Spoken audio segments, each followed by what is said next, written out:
Texas. All right, good morning. We have been following the story of ACORN for some time, and news today that it could be the beginning of the end for ACORN, folks. The embattled community organizing group now says they're going to dissolve their, quote, national base.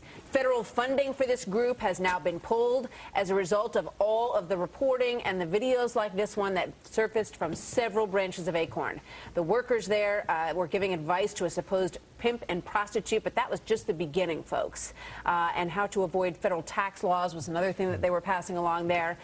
So that starts us off on a brand new hour right now of America's Newsroom. Welcome, everybody. I'm Martha McCallum. And I'm Bill Hemmer. Good morning, everybody. State and local chapters of that group doing all they can to stay afloat, distancing themselves from the now defunct National ACORN title. Many of them finding new names, so they may be operating just under a different name as they ditch that acronym, the Association of Community Organizations for Reform Now. That's what ACORN stood for.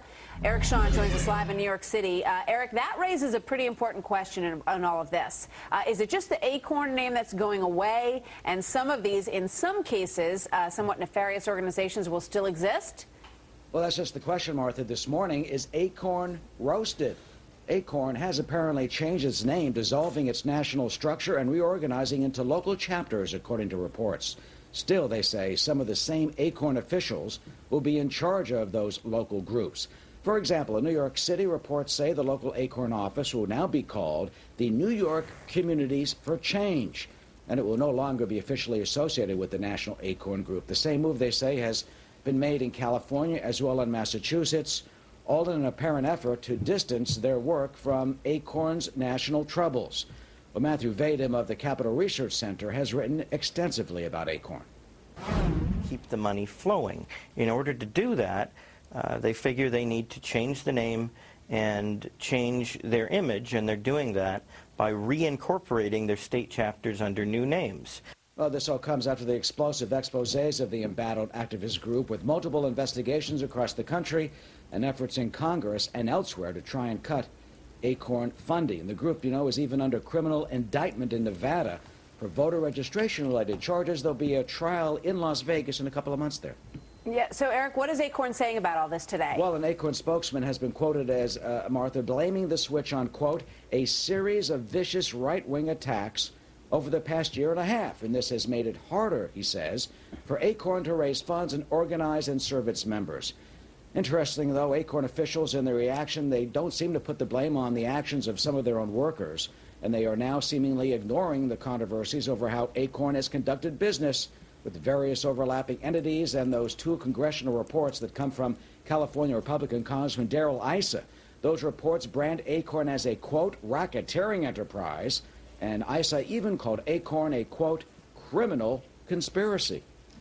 We all remember, Eric, watching those videotapes, which really brought this issue to a head. A lot of people had been watching ACORN for quite some time. You know, what's the impact in the end of those tapes and of what those uncovered? Well, Vadum, for example, says those tapes really blew this wide open. You know those controversial tapes made by conservative activists James O'Keefe and Hannah Giles? They shocked the nation. And in response, lawmakers voted to try and cut off ACORN's funding. ACORN has denounced the filmmakers and their actions, and they have taken some action against employees who were seen, some of those employees seen on the tapes. And ACORN, though, also has tried to use those tapes and O'Keefe's notoriety to actually raise money.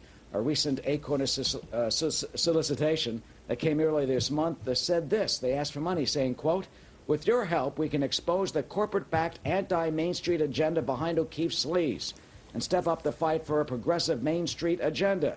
ACORN also asked, can you chip in $52 to help us keep the pressure on O'Keefe and his corporate paymasters? No word on just how much money ACORN has raised with that type of solicitation. I wonder how they arrived at $52 exactly from each person. Eric Shawn, thank you very much.